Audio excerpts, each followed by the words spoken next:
Muy buenos días, mis amados hermanos, Dios les bendiga. Sean todos bienvenidos a nuestra séptima estrofa de este precioso salmo, el Salmo 119. Llegamos hoy a la estrofa de Saim. Esta estrofa es una estrofa muy hermosa que nos habla acerca de la palabra de vida, la palabra que da vida. ¿Cuántas veces en nuestra vida hemos estado y se nos ha subido la depre encima y no queremos vivir y esta vida no vale la pena vivirla? Y a veces nos encontramos en angustias y decepciones, en donde lo más hermoso que teníamos, la persona que subimos más al pedestal más alto de nuestra vida nos decepcionó. Encontramos que definitivamente esta vida es una decepción. No hay nadie que sea confiable. Solo hay uno que es 100% confiable y este solo es Dios. El único perfecto en este mundo de imperfecciones, ese solo es Dios. Nosotros somos imperfectos y nuestros semejantes también son imperfectos. Vamos a orar. Maravilloso Padre, delante de tu presencia venimos, amado Dios, para disponer nuestro oído y nuestro corazón a recibir tu palabra. Llénanos, amado Dios, con tu palabra preciosa y ayúdanos, Señor, a tener la actitud correcta para aprender, para ser instruidos, Señor, con tu voluntad, con tu palabra maravillosa, para que pongamos, Señor, toda diligencia, Señor, ante el obedecer tus mandamientos, ante el vivir una vida, Señor, que sea intachable, Señor, que sea aprobada por ti, Señor. El apóstol Pablo le recomienda a Timoteo, el joven pastor: procura con diligencia presentarte a Dios aprobado como obrero que no tiene nada de qué avergonzarse y que usa bien la palabra de verdad. Te pedimos, amado Señor, que usemos bien tu palabra, Señor, que por medio de tu Espíritu Santo tú nos ayudes a colocar lo espiritual a lo espiritual y que podamos entender cada día y deleitarnos en el mensaje maravilloso de buenas nuevas de salvación que tú, Señor, nos traes, Señor, para que podamos, Señor, tener esperanza, Señor, y a través de las esperanzas, Señor, tener vida y vida eterna, Padre nuestro. Bendícenos, nuestro amado Señor, en tus manos colocamos toda necesidad. En tus manos colocamos, Señor, toda petición. Señor, oramos, Señor, por el aniversario de nuestros hermanos Luis y Rosalvita, Luis Alberto y Rosalba. Señor, nos gozamos con ellos, amado Señor. Permite, Padre amado, que sigan cumpliendo muchos años más en este matrimonio, Señor, y que tu buena gracia los guarde, los proteja y los llene de tus bendiciones, maravilloso Padre. Oramos también por Patricia Gómez, Señor, por su cumpleaños.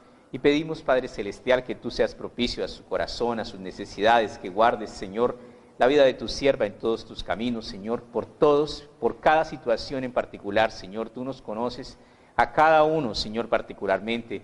Sé propicio a cada uno de nosotros, conforme a la grandeza de tu poder, precioso Rey, sánanos.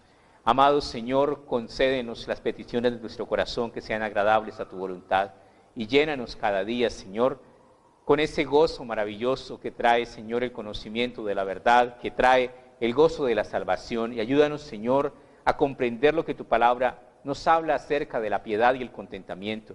Ayúdanos a entender, Señor, que no hay un logro más alto que lograr alcanzar el conocimiento de Dios y con ello la salvación de nuestra alma a través de la obediencia a tu palabra. Permite, Padre Celestial, que comprendamos que en este mundo entramos sin nada y nada vamos a sacar de acá, excepto la decisión que tomemos.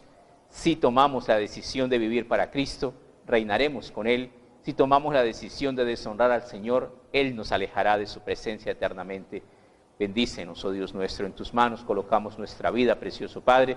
Oramos por tu pueblo, la nación de Israel, Señor, oramos por la paz de Jerusalén, Padre Santo, la ciudad del gran Rey. En tus manos, Señor, colocamos nuestra amada Colombia, Señor, oramos por el presidente, la gobernadora, el alcalde, Señor, la gente que has puesto, Señor, para que nos gobierne, Señor, la policía, el ejército, Señor, para que tú guardes la vida de todos nuestros hermanos, oh Dios amado, para que tú los bendigas, Señor, y los llenes de tu buena misericordia, de tus buenas bendiciones. En tus manos nos encomendamos, amado Dios, en el nombre de Cristo Jesús. Gracias te damos. Amén. Sean todos bienvenidos, mis amados hermanos. Podemos sentarnos.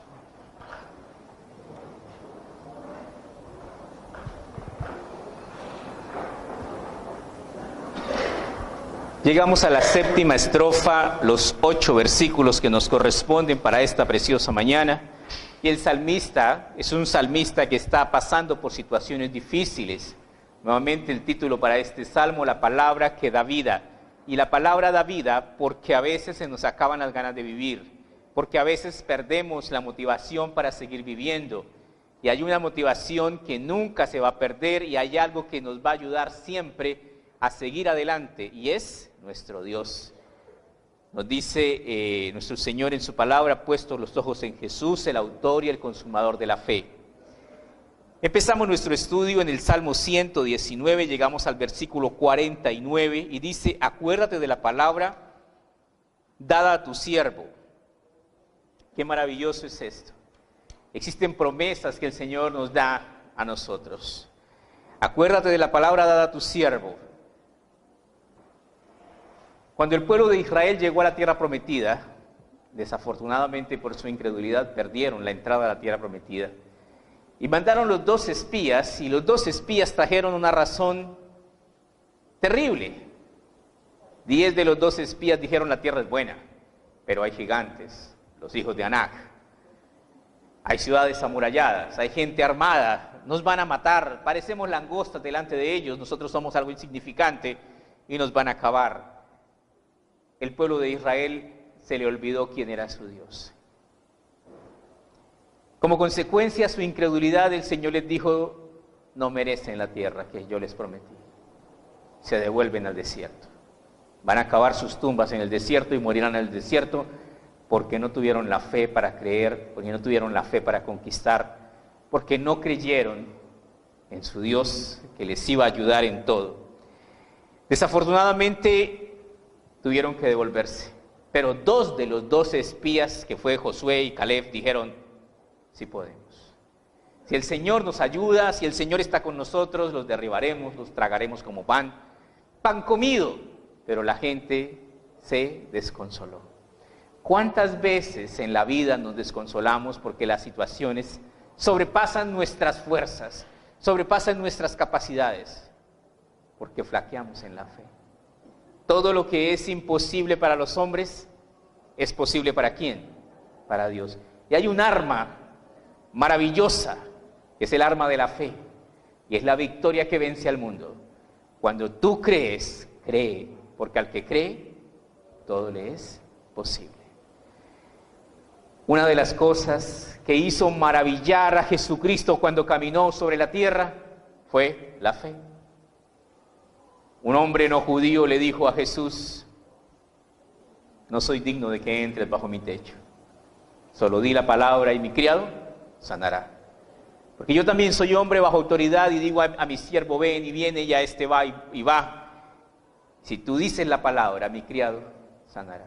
Y el Señor dijo, ni siquiera en Israel he hallado tanta fe.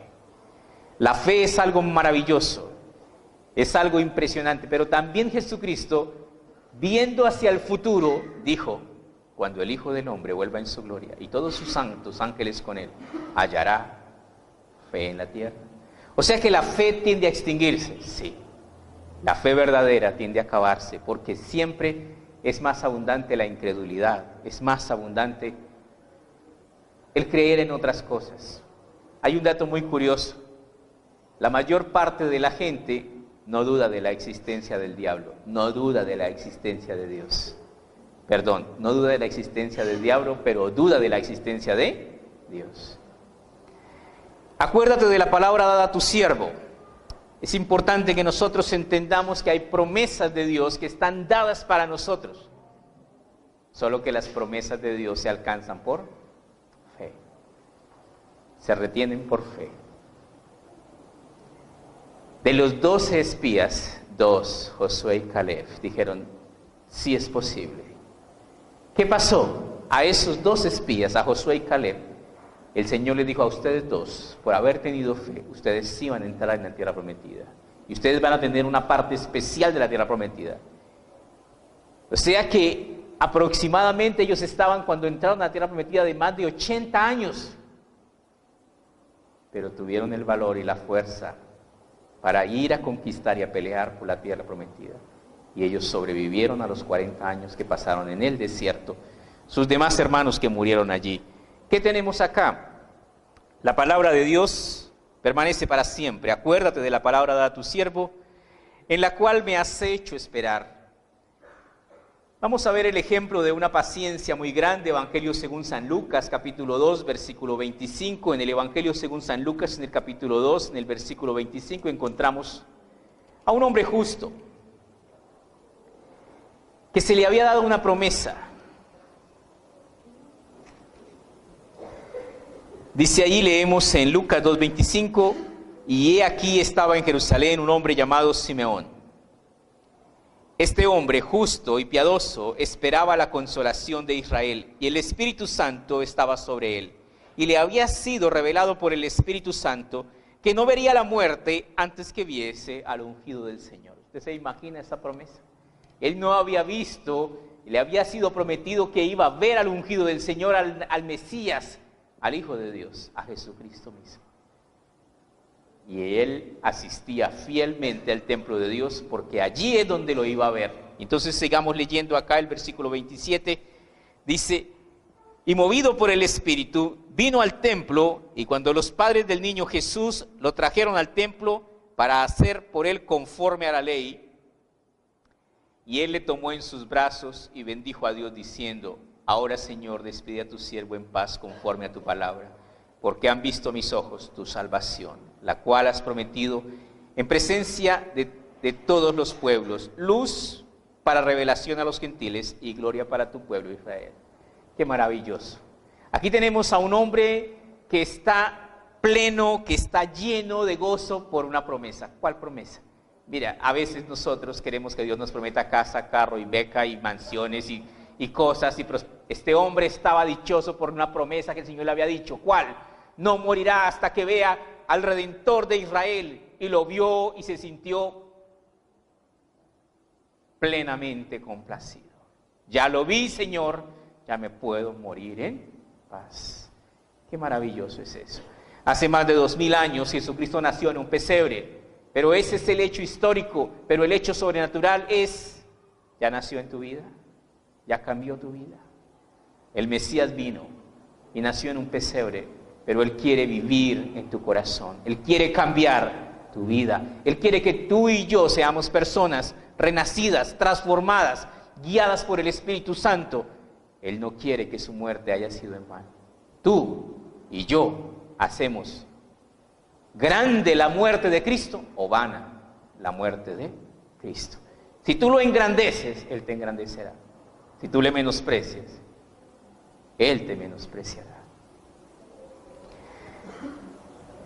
Volvemos a nuestro eje de estudio, el Salmo 119, versículo 49, dice, acuérdate de la palabra dada a tu siervo, en la cual me has hecho esperar. Una de las cosas más difíciles es esperar. La paciencia es la virtud de los sabios, la paciencia es la virtud de la fe. Tenemos que aprender a esperar. Con vuestra paciencia ganaréis vuestras almas. A veces nosotros anhelamos y pedimos y oramos, Señor, pero ¿cuándo? Señor, pero ¿hasta cuándo? Señor, ya he esperado 3 días. Y hay mucha gente que ha esperado, y ha esperado poco. ¿Qué le pasó al rey Saúl cuando fue elegido por rey? Se tardó Samuel, y él decidió ofrecer sacrificios, que no le correspondía a él como rey. Era rey, pero no sacerdote. Los sacrificios le correspondían al sacerdote, el sacerdote se demoró y en vista de que Samuel no llegaba, Saúl ofreció sacrificios, hizo lo que no debía hacer. ¿Qué pasó con eso? Del afán no queda sino el cansancio. Pensando que estaba haciendo bien al hacer lo que no debía hacer, cuando tú haces lo que Dios no te mandó que hagas, el Señor te lo contará como desobediencia y rebeldía. ¿Por qué? Porque en la Biblia no hay nada que inventar, hay todo que obedecer. La Biblia es un libro perfecto y completo. Y muchas veces nosotros, los que creemos en Cristo, queremos inventarnos la nueva revelación de Dios, porque Dios no nos dio eso. No hay nada que inventar. Hay una tarea muy grande para obedecer, escudriñar, para entender, para aprender a llevar a cabo la voluntad de Dios. ¿Por qué? Porque si tú haces la voluntad de Dios, Dios te bendecirá. Pero si tú quebrantas la voluntad de Dios Dios te tratará como su enemigo. Tenemos acá esta parte que es muy difícil y es aprender a esperar, en la cual me has hecho esperar. ¿Hasta cuándo? Jesucristo le dijo a los apóstoles en sus días mientras estaba caminando sobre la tierra que Él iba a regresar pronto. Pronto. Han pasado 2018 años y sigue siendo pronto. En cualquier momento el Señor regresará. No ha habido una etapa de la historia de la iglesia tan cercana al rapto de la iglesia como hoy. No hay ninguna profecía que esté trancando el rapto de la iglesia. Todas las profecías están cumplidas. ¿Cuál es el suceso profético más inminente para la iglesia? El rapto de la iglesia. Y después del rapto de la iglesia, la tribulación y la gran tribulación. Pero eso está muy cerca. No ha habido una etapa de la iglesia en donde la iglesia de hoy esté siendo más tibia, más apóstata y más fría. Hay mucho conocimiento de la palabra de Dios, pero la gente quiere escuchar otras cosas, menos la palabra de Dios. La paciencia es algo muy importante en nosotros como cristianos y debemos aprender. A veces nos preguntamos como cristianos, pero no entiendo por qué. ¿Es que acaso Dios no me escucha? ¿Es que acaso Dios no sabe? ¿Es que acaso Dios no se entera que yo tengo necesidades? Pero ¿es que acaso tú no entiendes que Él es soberano? Y que Él actúa cuando Él quiere, como Él quiere, y si Él quiere. Y eso es lo que yo tengo que entender. Uno de los ejemplos más tristes y digamos duros está en el apóstol Pablo. El apóstol Pablo tenía un aguijón en su carne y decía: un mensajero de Satanás que me ha sido puesto para que la grandeza de las revelaciones no me exalte sobremanera, por el cual he orado 3 veces al Señor para que lo quite de mí. Y el Señor le contestó: bástate mi gracia, porque mi poder se perfecciona ¿en qué? En la debilidad. Si nosotros hoy día, viendo la vida del apóstol Pablo, que fue un hombre que estuvo dispuesto, murió decapitado en un coliseo romano. ¿Por qué? Por la fe en Cristo. Pero nosotros que conocemos su historia, pero Dios conoce mucho más que eso. ¿Por qué Dios lo enfermó? Solo Dios lo sabe. Pero Dios jamás será acusado de hacer algo malo contra nosotros, porque Él es bueno. No lo mató la enfermedad, murió por ser decapitado, pero el Señor tampoco se la quitó para que aprendiese a quedarse tranquilo y humilde, y Él lo aceptó de buena gana. Versículo 50, ella es mi consuelo, es mi aflicción, porque tu dicho me ha vivificado. Esta es una parte donde el salmista pasa por una aflicción de muerte. Hay momentos, hay personas que que tienen una capacidad de asimilar los problemas de una manera y otros tienen una capacidad de no asimilar los problemas y a veces se ahogan en un vaso de agua. Ocurre. Entonces aquí tenemos, el salmista no nos dice por qué está pasando, pero sí nos dice que tiene problemas y problemas serios en su vida, tiene muchos enemigos. Dice: ella es mi consuelo en mi aflicción. ¿Qué pasa con las aflicciones? ¿Y por qué vienen las aflicciones en la vida? Evangelio según San Juan, capítulo 16, versículo 32. San Juan, capítulo 16, versículo 32. Dice en el Evangelio según San Juan, capítulo 16, versículo 32.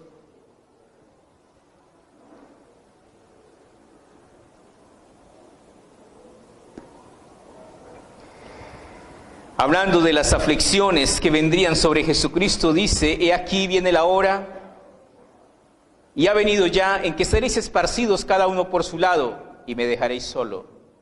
Mas no estoy solo, porque el Padre está conmigo. Estas cosas os he hablado, para que en mí tengáis paz. En el mundo tendréis aflicción, pero confiad, yo he vencido al mundo. Las aflicciones van a venir, las dificultades van a venir. El sufrimiento es parte de la vida. Una vez estaba donde una enfermera y me chuzó con una aguja. No sé si es que yo le tengo mucho miedo, como que los hombres le tenemos mucho pánico a las agujas. Y yo me retiré rápido y me dijo: ¿le dolió? Le dije: uy, sí me dolió. Le dije: pues eso significa que está vivo. Si no le hubiese dolido es porque ya estaba muerto. Ya le hice así porque le faltaba otras dos. Y, ay, Dios mío. El dolor y el sufrimiento son parte de la vida y tenemos que prepararnos para aprender a soportar el dolor y el sufrimiento que vengan. En el mundo, dice, estas cosas os he hablado para que en mí tengáis paz. En el mundo tendréis aflicción, pero confiad, yo he vencido al mundo. Quiero recordar este 32. He aquí viene la hora, y ha venido ya en que seréis esparcidos, cada uno por su lado, y me dejaréis solo. Mas no estoy solo, porque el Padre está conmigo. ¿Se da usted cuenta cómo es la visión de Jesucristo? ¿Cuántas veces nosotros en la iglesia, no, pastor, es que yo pasé por un momento de enfermedad y usted no me visitó?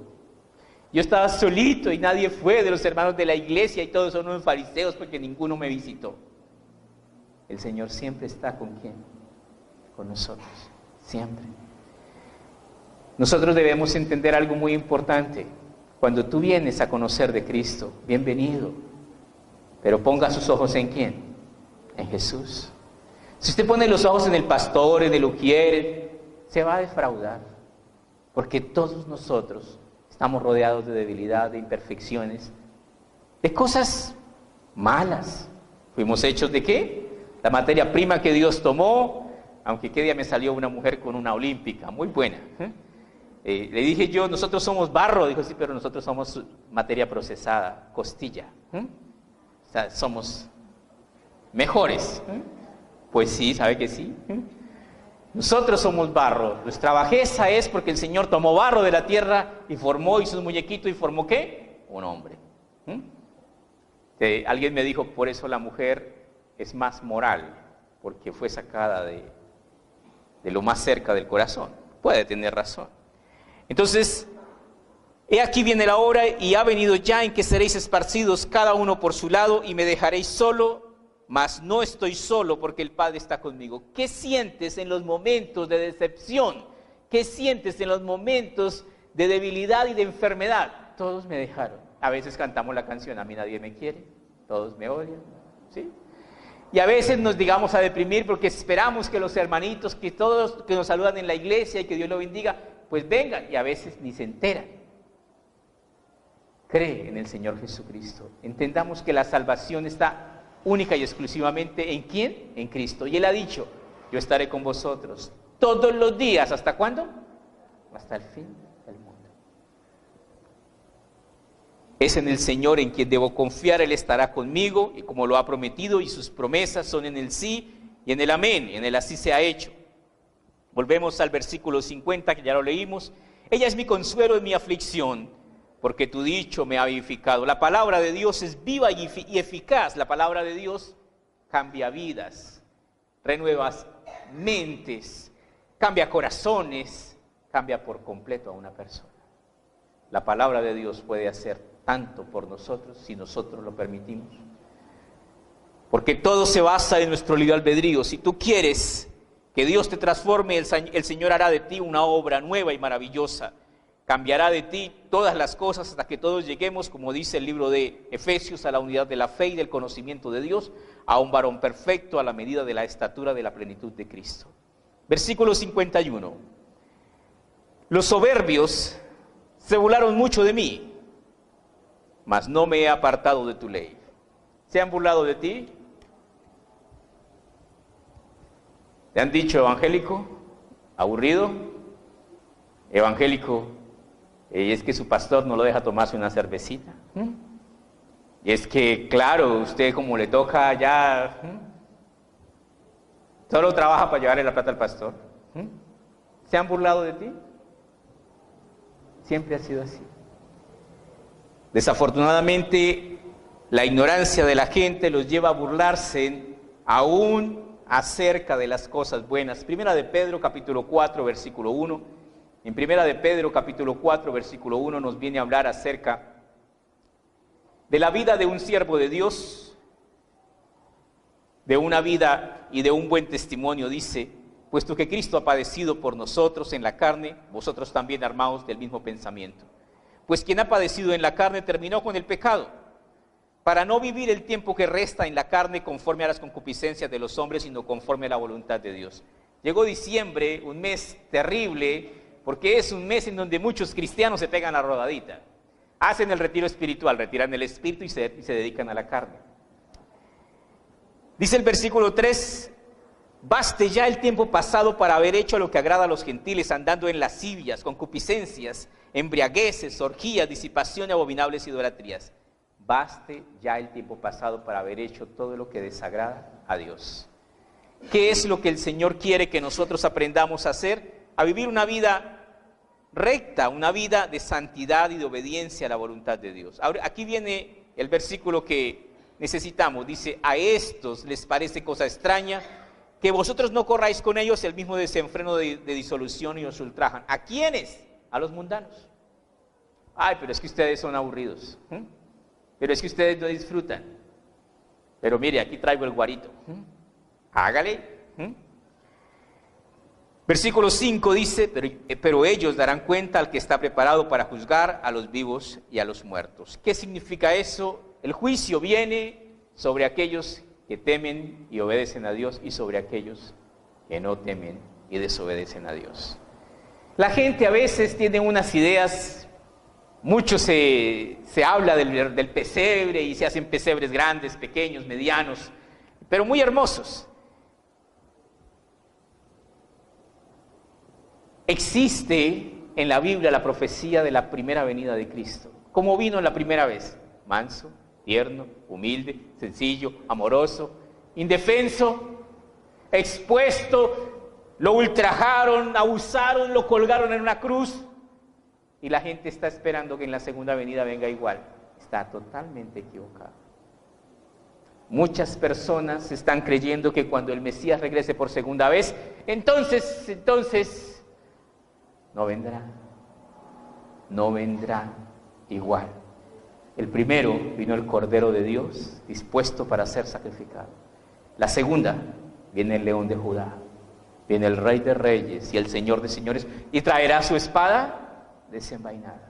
Y los muertos se contarán por millones de millones. ¿Por qué? Porque la gente no entiende que horrenda cosa es caer en manos ¿de quién? De un Dios vivo. El que sabe hacer lo bueno y no lo hace, le es contado por pecado. Y el Señor, en su segunda venida, no vendrá a salvar a la humanidad. Ya vino a eso. Vendrá a arreglar cuentas. ¿Con quién? Con todos los desertores, con todos los desobedientes. Y a todos sus enemigos los matará. Seguimos nuestro estudio, dice, los soberbios se burlaron mucho de mí, mas no me he apartado de tu ley. ¿Qué quiere decir eso? Aprender a soportar las dificultades que la vida nos presenta y las pruebas de fe que vamos a enfrentar. Es importante que nosotros crezcamos y maduremos en la fe, en la gracia y en el conocimiento de Dios. Versículo 52. Me acordé, oh Jehová, de tus juicios antiguos y me consolé. ¿Qué quiere decir esto? Dios hace juicios y desde la antigüedad Dios ha manifestado sus juicios. Vamos a 2 de Pedro capítulo 2 versículo 4. 2 de Pedro 2:4, y en 2 de Pedro 2:4 precisamente nos viene a hablar acerca de los juicios antiguos.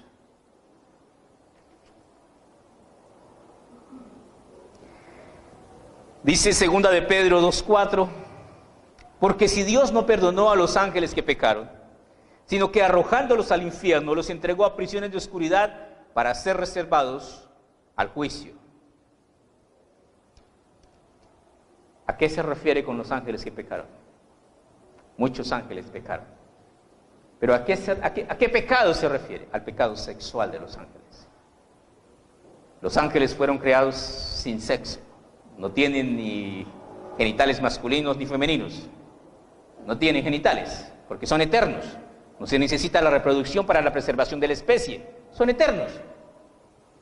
Pero tienen el poder para hacer cuerpos, para tomar forma humana, ya sea de hombre, ya sea de mujer. En el libro de Génesis, en el capítulo 6, dice que los hijos de Dios vieron que las hijas de los hombres eran hermosas y tomaron para sí mujeres escogiendo entre todas. Y les engendraron hijos. Y nacieron los gigantes, los nepilines. Estos fueron los valientes de la antigüedad y grandes valientes. La palabra valiente se traduce como violentos, grandes asesinos, como Goliat, al que mató David. Entonces se refiere a los pecados sexuales de los ángeles y fueron perdonados, dice acá. No, dice, porque si Dios no perdonó a los ángeles que pecaron, sino que arrojándoles al infierno los entregó a prisiones de oscuridad para reservarlos al juicio, y si no perdonó al mundo antiguo, sino que guardó a Noé, pregonero de justicia, con otras 7 personas trayendo el diluvio sobre el mundo de los impíos. A veces tenemos la idea de la historia de Noé, pero usted se ha imaginado qué fue Noé. Noé fue un hombre de fe. ¿Qué tenía de especial que dijesen en ese entonces va a llover? Si a nosotros nos dicen va a llover, creemos que aquí llueve duro. Si a nosotros nos dijeran chingaza, también nos asustan, ¿cierto que sí? Entonces, ¿a qué se refiere con eso? Se refiere a que en los días de Noé jamás había llovido. Que no había un lugar cercano, en donde, pues cercano me refiero, para hacer un barco como lo hizo Noé y llevarlo a aguas, estaba lejos. Sin embargo, Dios le dijo a Noé, va a llover, y Noé creyó. Y Noé se demoró 120 años haciendo el arca, y durante esos 120 años, oiga, pues usted loco, ¿qué está haciendo? Un arca. ¿Y por qué? Porque va a llover.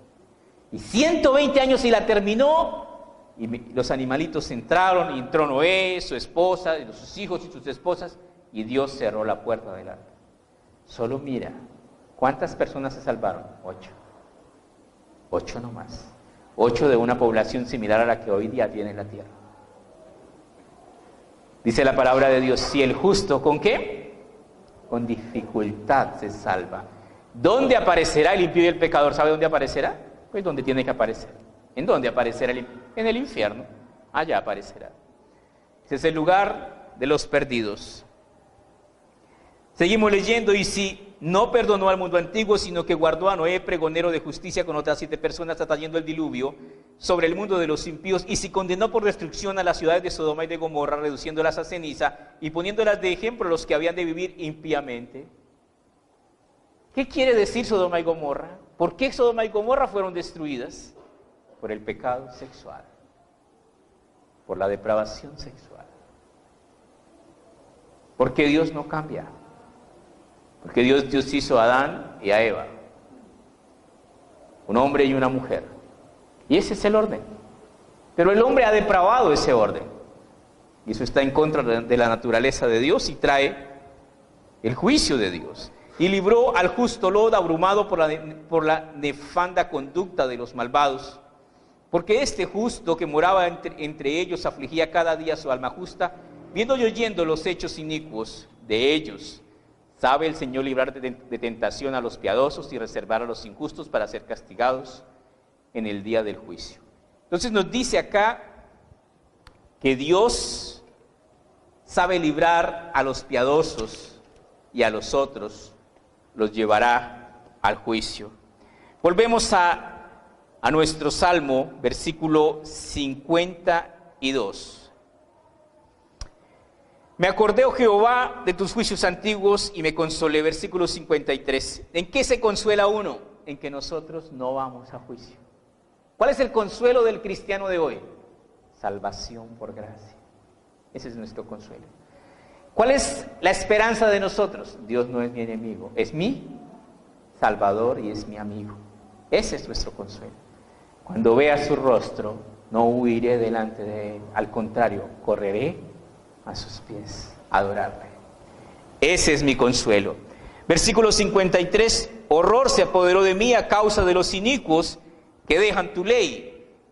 El salmista, quien es una persona que conoce el amor y la salvación de Dios, pero también conoce que fuera de Dios no hay quien salve y que fuera de Dios solo hay condenación, tiene miedo por aquellas personas que se han apartado del camino de Dios. Salmo 73, versículo 12. Este salmo es muy curioso, pero es muy real. Salmo 73. En este Salmo 73 nos habla acerca de la buena vida de los hombres malos. Vamos a leer una parte acá del Salmo 73, versículo 12, que habla acerca de los impíos. De aquí dice: he aquí estos impíos, sin ser turbados del mundo, alcanzan riquezas. Verdaderamente en vano he limpiado mi corazón y lavado mis manos en inocencia, pues he sido azotado todo el día y castigado todas las mañanas. Si dijera yo, hablaré como ellos, he aquí a la generación de tus hijos engañaría. Cuando pensé para saber esto, fue duro trabajo para mí. ¿Qué? ¿Qué es lo difícil? Porque a los malos les va bien. ¿Por qué tienen plata, disfrutan y en Navidad tiran la casa por la ventana y uno a veces sin con qué pagar el recibo del agua, que le falta para pagar el recibo de la luz, que uno vive así como que asando y comiendo y uno dice, ¿por qué? ¿Por qué a los malos les va mejor? La respuesta a esa pregunta es porque si usted tiene un marranito y usted tiene comida para echarle, ¿usted le echa comida? Claro, porque el diablo cuida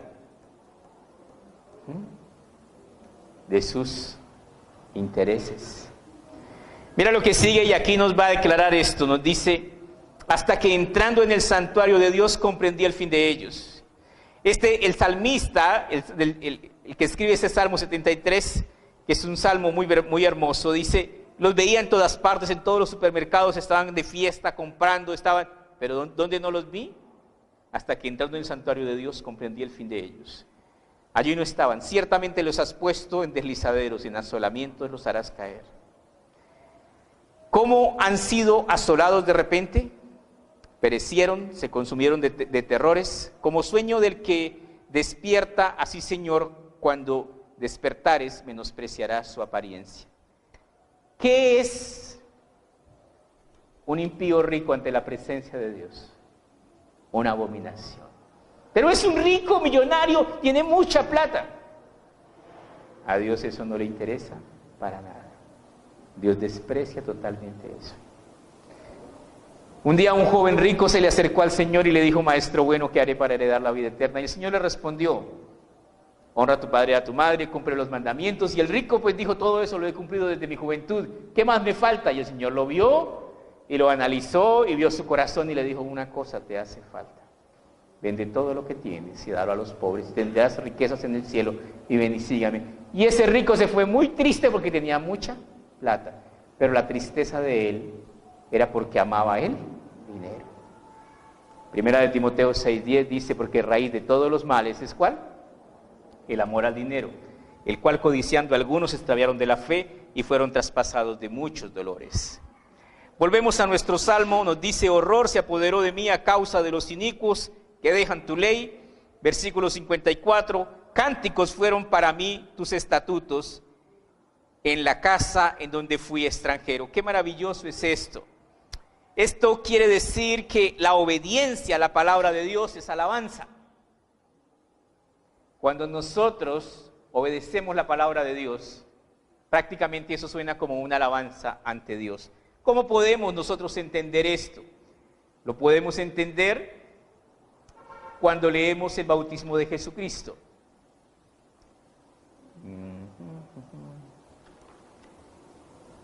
Mateo capítulo 3, versículo 13.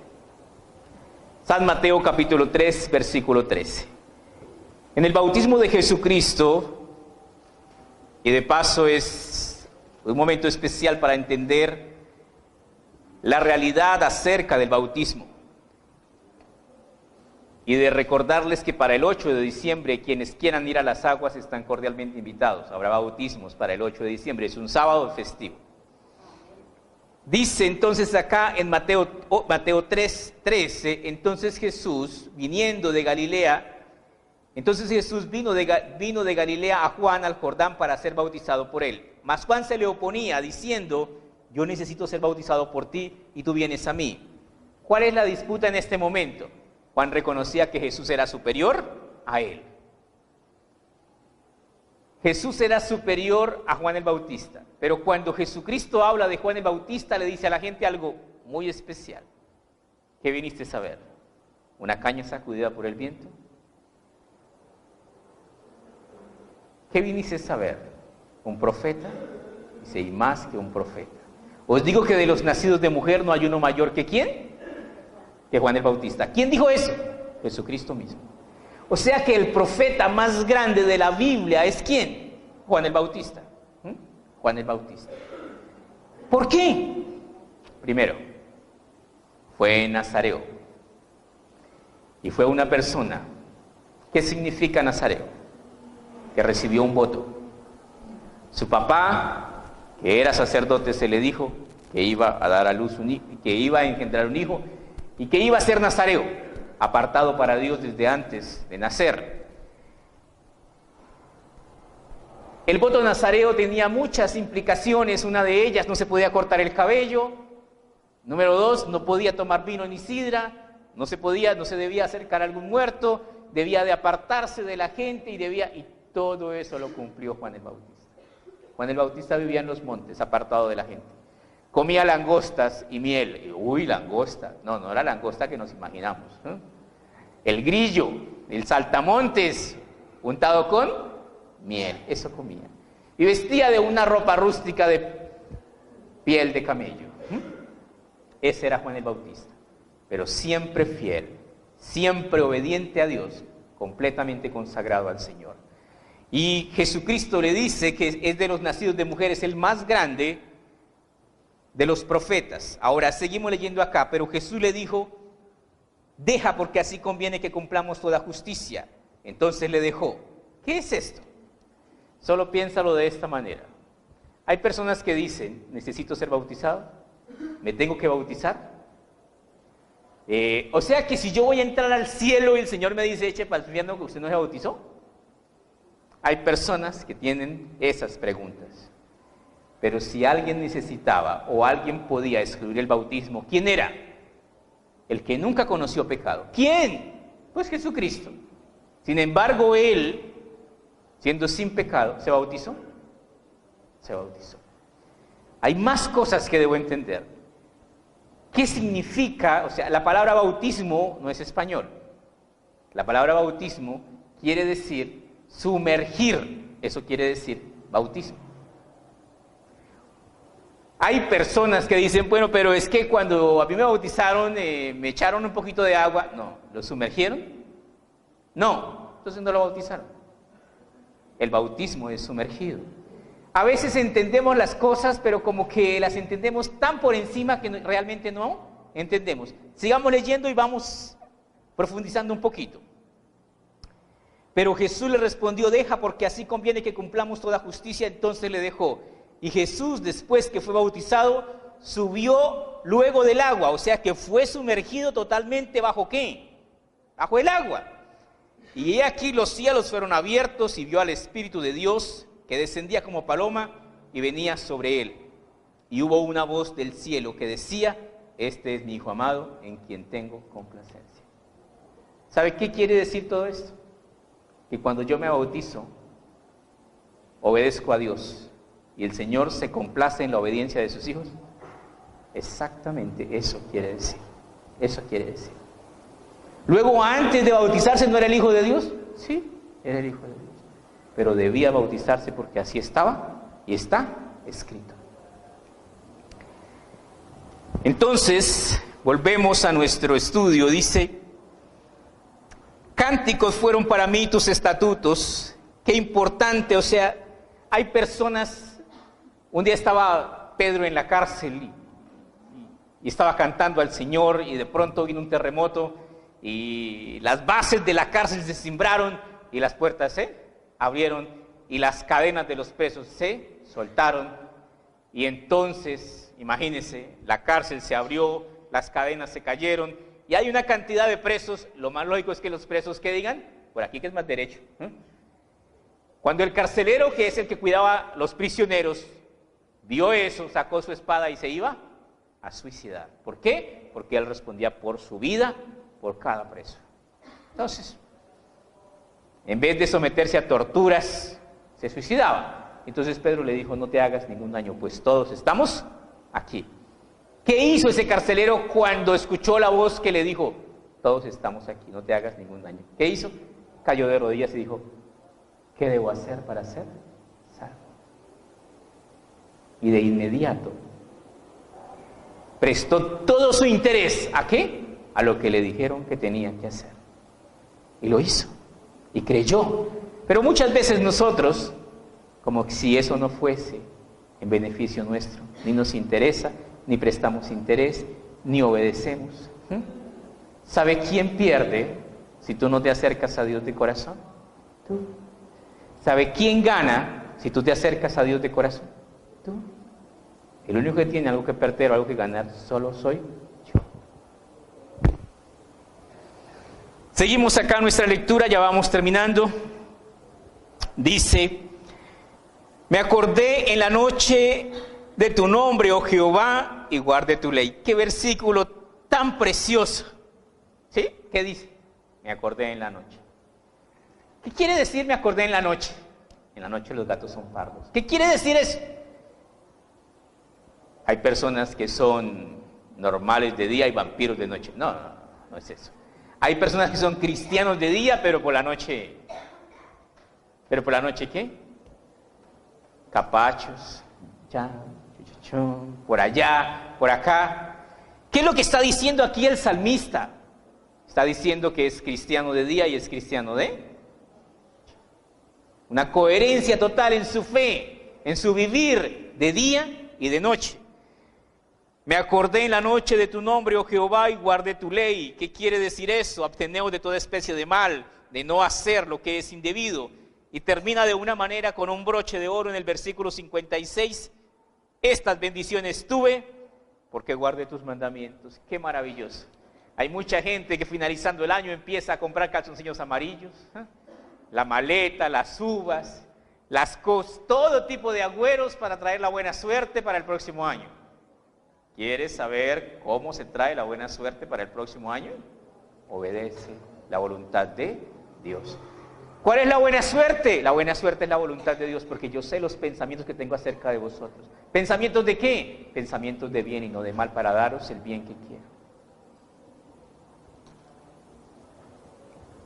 Dios quiere que nosotros aprendamos a ser obedientes a su palabra. La obediencia a la palabra de Dios trae bendiciones. Terminamos nuestro estudio aquí en Deuteronomio 28. Solo vamos a leer unos pequeños versículos de Deuteronomio 28. Ahí hay una cantidad de bendiciones maravillosas en Deuteronomio 28. Leemos lo siguiente.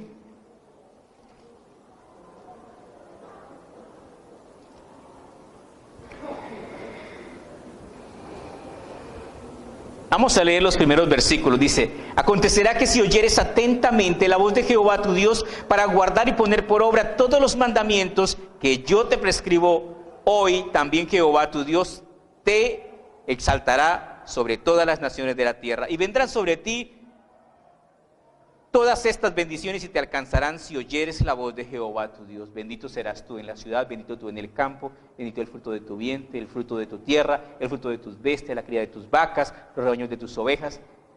Benditas serán tu canasta y tu arteza de amasar. Bendito serás en tu entrar, bendito en tu salir. ¿Qué quiere decir eso? Dios te rodeará ¿de qué? De su buena bendición. ¿Cuándo? Cuando aprendas ¿a qué? A obedecer su palabra. Abraham, el gran amigo de Dios, era un hombre riquísimo. ¿Por qué? Porque sabía obedecer a Dios.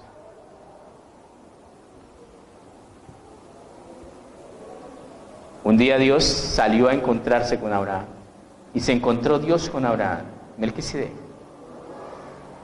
y le dio pan y vino, muy apropiado. ¿Qué es pan y vino? La Santa Cena. Después de que le dio pan y vino a Abraham, le dijo: caiga aquí con los diezmos, Abraham. Y Abraham le entregó los diezmos ¿de qué? De todo. Todavía hay gente que no entiende eso. El diezmo es nuestro deber hacia con Dios, pero se debe dar cuando usted lo sienta en su corazón, cuando usted sienta la convicción, cuando usted sienta que es Dios el que le dice hágalo. Si usted no siente que Dios le está diciendo que lo haga, entonces no lo haga. ¿Por qué? Porque Dios es el que produce en nosotros así el querer como Él hacer. Y Dios siempre es el iniciador. Y hay otra cosa muy importante, no se equivoque. Cuando el predicador le dice, hermano, si usted saca el billete de 100,000, Dios le va a dar al 20, al 30, al 100 por uno. Eso es despertar codicia. ¿Y la codicia es buena o es mala? Es mala. No se deje engañar. Dios jamás es deudor de nadie. Yo doy porque ya Dios me dio. No doy para que me dé. Doy porque ya el Señor me ha dado y me ha bendecido. Y esa es la forma como se presenta un diezmo cuando uno lo quiere dar. Y antes de dar un diezmo, tengo que orar, tengo que presentar mi corazón delante de Dios. Si vas al altar de Dios y allí te acuerdas que tu hermano tiene algo contra ti, ¿qué dice? Deja allí tu ofrenda y vaya y reconcíliese con su hermano.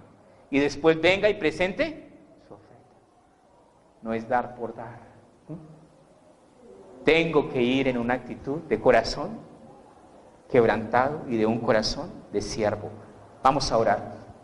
Maravilloso Padre, te damos gracias por tu palabra preciosa, porque nos deleitamos, Señor, en escudriñarla y en conocer cada día más detalles maravillosos acerca de ella, Señor, sobre nosotros.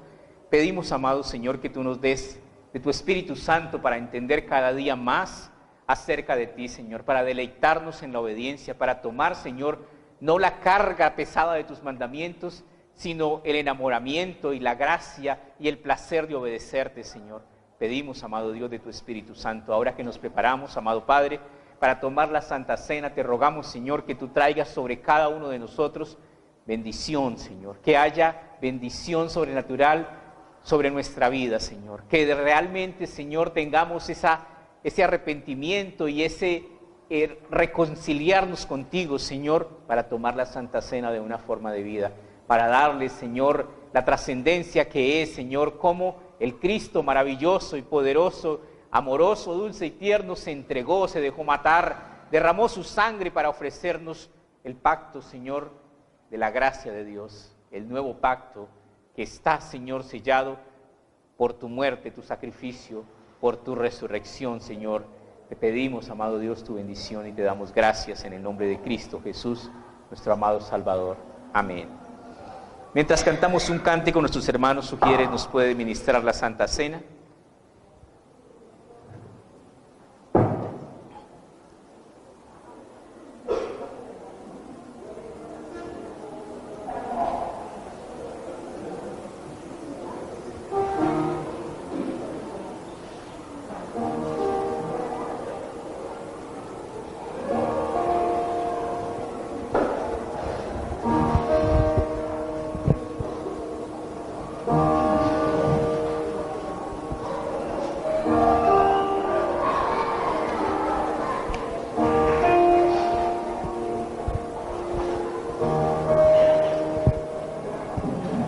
Gracias. Muchas gracias.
Puestos de pie, mis amados hermanos.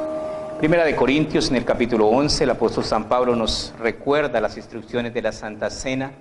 Del versículo 23 en adelante leemos así: porque yo recibí del Señor lo que también os he enseñado, que el Señor Jesús, una noche en que fue entregado, tomó pan, y habiendo dado gracias, lo partió y dijo: tomad, comed, esto es mi cuerpo, que por vosotros es partido, haced esto en memoria de mí.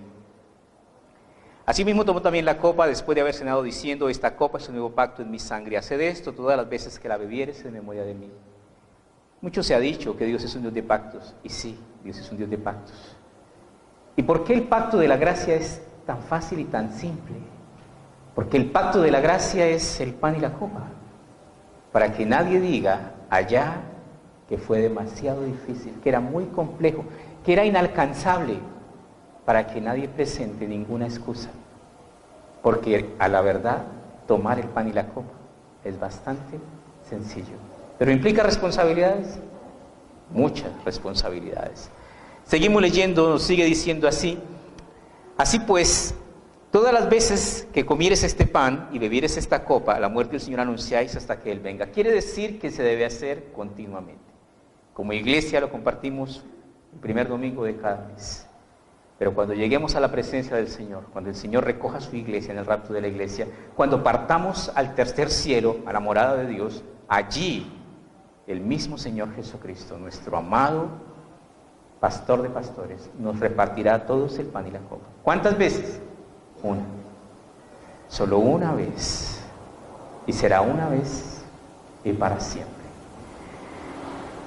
De manera que cualquiera que comiere de este pan o bebiere de esta copa del Señor indignamente será culpado del cuerpo y de la sangre del Señor. ¿Qué significa tomarlo indignamente? En manera de incredulidad, en manera de burla, no creyendo que realmente es lo que dice que es de acuerdo a la palabra. Por tanto, pruébese cada uno a sí mismo, examínese a sí mismo, haga un examen de conciencia usted mismo, porque usted mismo se conoce a usted mismo. Por tanto, pruébese cada uno a sí mismo y coma así del pan y beba de la copa. Haga un examen de conciencia, pida perdón delante de Dios y tome el pan y tome la copa. Porque el que come y bebe indignamente sin discernir el cuerpo del Señor, juicio come y bebe para sí.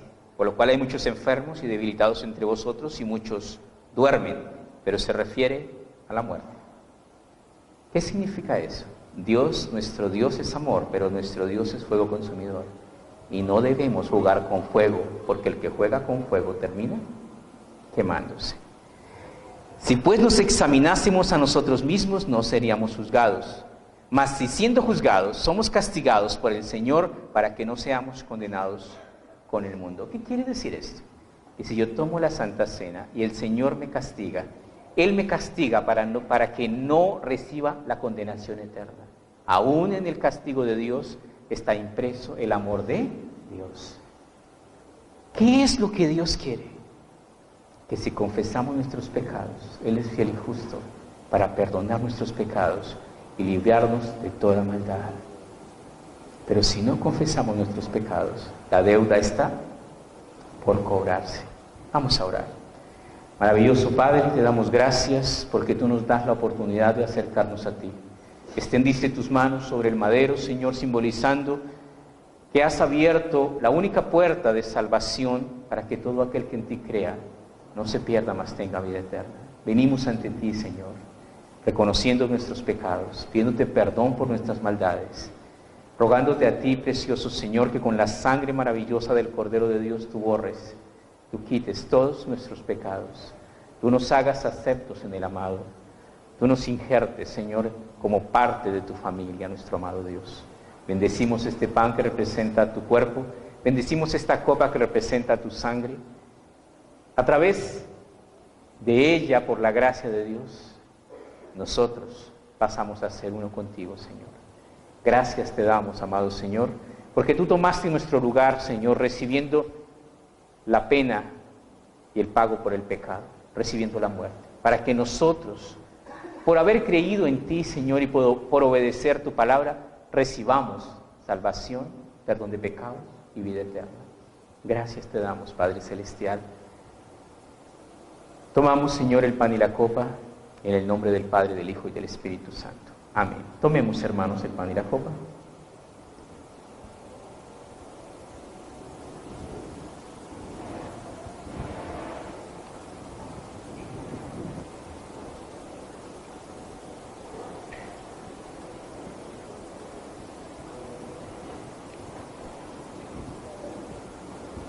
Terminamos nuestro estudio en Deuteronomio. En el libro de Deuteronomio, en el capítulo 5, versículo 29, y un versículo precioso en Deuteronomio 5, 29, y es el anhelo de Dios. Y en el anhelo de Dios, leemos así, dice Deuteronomio 5, 29, ¿quién diera que tuviesen tal corazón que me temiesen y guardasen todos los días mis mandamientos, para que a ellos y a sus hijos les fuese bien para siempre? Ese es el anhelo de Dios. ¿Quién diera que tuviesen tal corazón, tal inteligencia, que alcanzasen a entender que todos los mandamientos de Dios nos adornan como cristianos, nos hacen mejores y nos acercan más a la vida de santidad que Dios demanda de cada uno de nosotros, para que a ellos y a sus hijos les fuese bien para siempre? Amado Señor, te damos gracias por tu preciosa palabra, por tantas promesas maravillosas que has hecho, Señor. Te pedimos, amado Dios, que nos des fe y corazón noble y sencillo para creer, para saber, Señor, que tú tienes los mejores pensamientos para todo aquel que se acerca a ti, Señor. Tú llamas continuamente a todos los sedientos, venid a las aguas, a los que no tienen dinero, venid comprar sin dinero y sin precio vino y leche. ¿Por qué gastáis el dinero en lo que no es pan y vuestro trabajo en lo que no os sacia? Oídme atentamente y haré con vosotros pacto eterno, las misericordias firmes a David. Si nosotros escuchamos atentamente la palabra de Dios, si de verdad nos arrepentimos, si en verdad obedecemos la palabra del Señor, en verdad obtendremos la salvación de nuestra alma. Gracias, amado Dios, porque tú has hecho, Señor, lo que nadie más podía hacer. Tomar, Señor, la cuenta de nuestros pecados y borrarla en la sangre del Cordero de Dios. Gracias por todo lo que tú has hecho, lo que sigues haciendo y lo que seguirás haciendo por nosotros. Bendito seas, oh Dios amado. Bendecimos a nuestros hermanos. Bendecimos, Señor, lo que voluntariamente apartamos en diezmos y ofrendas. Y te pedimos, amado Señor, que tú cada día, Señor, nos ayudes a entender, Señor, la maravillosa oportunidad que nos das de dar. Porque cuando lleguemos a tu presencia, cielo nuevo y tierra nueva, la nueva Jerusalén, todo está hecho. Allá ya no valen las obras. Aquí, todo lo que tú hagas para Dios tiene su valor, tiene su recompensa. En tu palabra escribes en Apocalipsis: he aquí yo vengo pronto y mi galardón conmigo para recompensar a cada uno según sea su obra. Gracias te damos, precioso Señor. Enséñanos el camino de tus mandamientos, dirígenos por la senda de tus pasos, Señor, y no nos dejes apartar ni a derecha ni a izquierda. Permite, Padre Celestial, que cada día, con toda voluntad y con todo nuestro amor, te sirvamos y te honremos. Gracias te damos, precioso Señor, en el nombre de Cristo Jesús, nuestro amado Salvador. Amén.